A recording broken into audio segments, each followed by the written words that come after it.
Hey guys, welcome back to another video. Danklo Supremes at your service, and today I'm going to present to you my personal top 10 cards that were released in Spell Ruler. So be ready because this countdown starts now.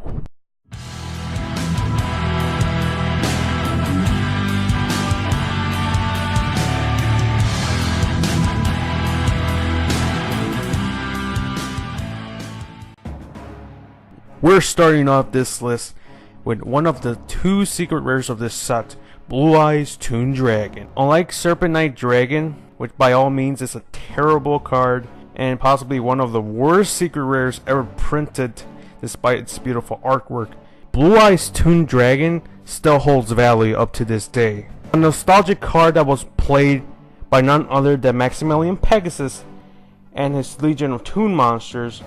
Whether you use this card as trade-in bait or play a toon deck, this card looks fantastic as a secret rare. And I still wonder how in the world was the Blue Eyes White Dragon card from the Legend of the Blue Eyes White Dragon wasn't a secret rare in the first place. I still have that question up to this day. Megamorph tends to be one of the oddest equipped spell cards ever released in this game's history.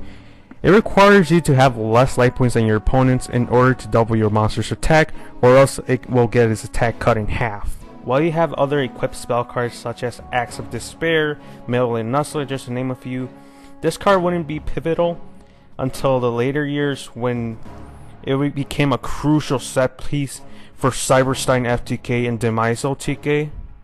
Megamorph has had a bigger impact in the meta of this game's history. Okay guys, Messenger of Peace was known for two parts. One, to stall, and two, to infuriate your opponent into a bloody rage. No, but really, this card can substitute Source of Revealing Light. Well, at that time it was still legal. I think it was at 2. Only that Source of Revealing Light only lasts for 3 turns. This card can last for a very long time. You just simply have to pay 100 life points to keep it on your side, and monsters with 1500 attack or higher cannot attack.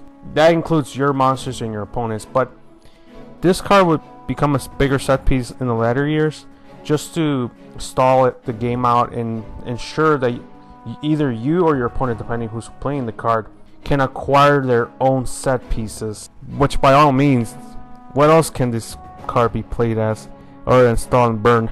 But yeah, like, this card still holds value. It was released, but yeah, this card still holds value. It was released as a super rare, and I tend to have a love-hate relationship with this card. It's just like, whether you face it, you're gonna get annoyed by it because you really need to get rid of it as soon as possible. You don't want your opponent to stall, but at the same time, if you have it, of course you want to stall to make sure you get your own set pieces and go YOLO the next turn. Oh, Cyberjar, you just happen to be one of the most unbalanced monsters ever released in this game's history. This card is really strong. If you're not familiar with it, it's a flip effect monster. Technically, he has 2 effects. The first effect is, it states, it destroys all monsters when its flip face up. So technically, it's a dark hole upon flip activation. And 2, you and your opponent can actually look into the top 5 cards from your deck and special summon as many level 4 monsters or lower into your own respective fields. But here's the catch though. Any monster that you weren't able to summon, or any spell or track cards you acquire from those top 5 cards that you picked up from your deck, you get to keep those cards. That's crazy. You get to keep those cards for free. Not just yourself, but your opponent as well. But really, this card was known by its infamous FTK, especially the Cyberjar FTK, if not Empty Jar. Either one is very devastating. And this guy, along with his other Jar brethrens, are not going to be seeing the light of day. I'm sure Konami does not want to really bring any of these guys back. So the only reason I could see this card coming back is that if Konami does ever erotify this card due to his ridiculous FTK potential. But yeah, like, Cyberjar is really one of the most strongest monsters in this game's history, along with Fiberjar. People up to this day are still arguing whether MST negates or not. You know, whether it's a joke or it's actually a ruling that it has been uncalled for, and whether Konami will ever release a statement about it, who knows. Mystical Space Typhoon has been one of the best 1-for-1 removal cards in this game's history for the past decade, and it never fails to deliver. However, Mystical Space Typhoon hasn't seen much play at all. You'll see Cosmic Cyclone, Twin Twisters substituting MST because they primarily do a better job in removal, and it's sad because MST has been a pivotal role along with Heavy Storm and Giant Trunade, and at some point Harpy's Feather Duster, unless you're in the OCG, in which they have that card, and I have no idea how they ever released that card in the first place. And most notably, the MST just changed the way how we play spell and trap card removals, because we only had like Heavy Storm was technically the better one, but we started off with the 1-for-1 removal with D-Spell, and that card is terrible. Ugh. Oh, Yu-Gi-Oh! TCG. Do you guys remember when they wanted to replicate the OCG when it comes to releasing cards that by surprise? What I mean, like Harpy's Feather Dust and such.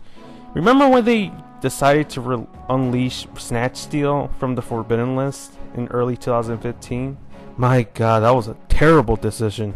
2015 was known to be dominated by Necros. Then we have the other decks like Zerdalos, Clayforge, Burning Abyss. But did you know the Satellar Knights actually won Worlds that year? I know, right? Who would have thunk? Snatch Steal is notorious for stealing games. Unlike Change of Heart, which can be played in the same manner, Change of Heart only controls a monster for that same turn. However, with Snatch Steal, you can keep that monster for as long as you want, granting your opponent 1,000 life points. Since it's an equipped spell card, the only way of getting to remove this card is obviously if you MST it or destroy it by any other smart track card destruction cards out there. But it doesn't matter. It still baffles me in this day that the TCG decided to release this card in the first place, and it only lasted for like 3 months before ending up again in the Forbidden List.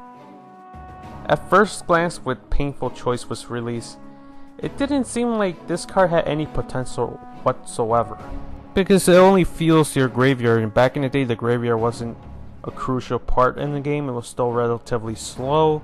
However, after the release of Invasion and Chaos in later 2003-2004, I believe, with the introduction of Chaos monsters, Painful Choice turned out to be one of the most disgusting yet stupidly good cards throughout that meta.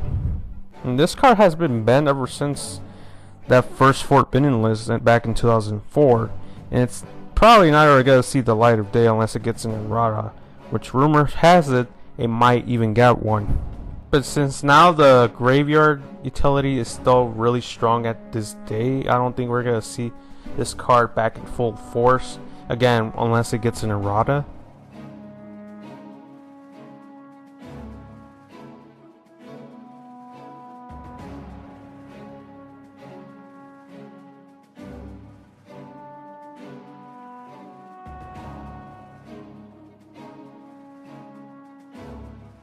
Okay, now, you might be wondering why do I have a common card at number 3. Well, Upstart Goblin isn't just any common card. Sure, you have Pot of Greed and Graceful Charity as your main draw power engine cards, but Upstart Goblin can be played in any deck whatsoever as well. You get to draw one card by simply just granting your opponent 1,000 life points. No biggie, right? But this card became crucial throughout the later years of this game once Pot of Greed and Graceful Charity were placed on the Forbidden List, because you only had that card.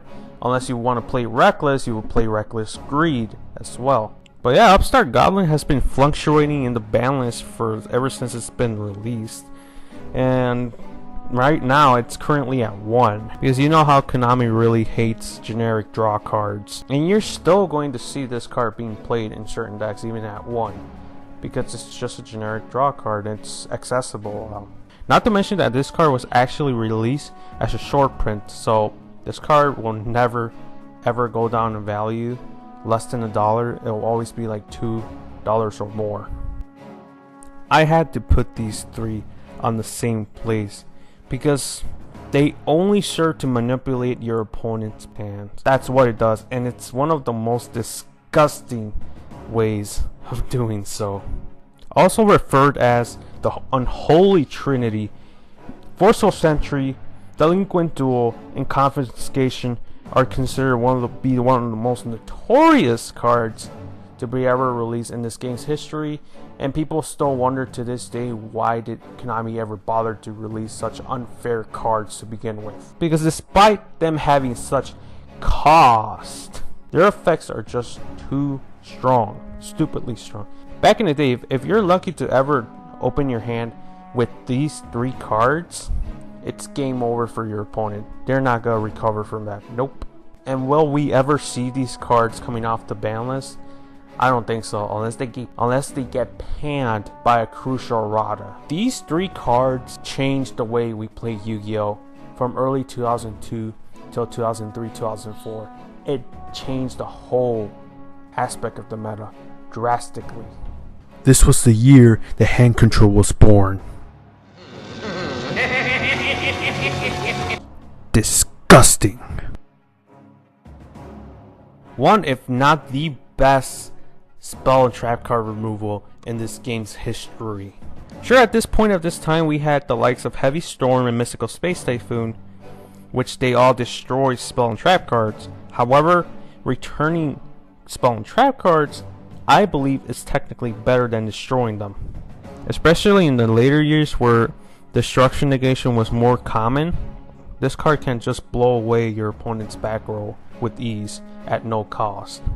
Not to mention that this card can actually help you as well, not just by removing your opponent's back row, but also enabling you to reuse any spell or trap cards that are flipped face up on your side of the field. And there's been times when this card can actually create crafty loops, hence why this card is on the forbidden list, and ever since on the forbidden list since 2011. God, time flies. And it's still argued to this day whether Heavy Storm is better than Giant Trunade or Giant Trunade is better than Heavy Storm. Your choice. In my opinion, I believe that Giant Trunade is technically better because it not only enables you to clear your opponent's back row and push for game, or enable you to reuse spell and trap cards that were face up on your side of the field. That's what made this card truly great. And it's unfortunate that we're not going to see this card back in the game anytime soon, especially with the release of Hey Trunade.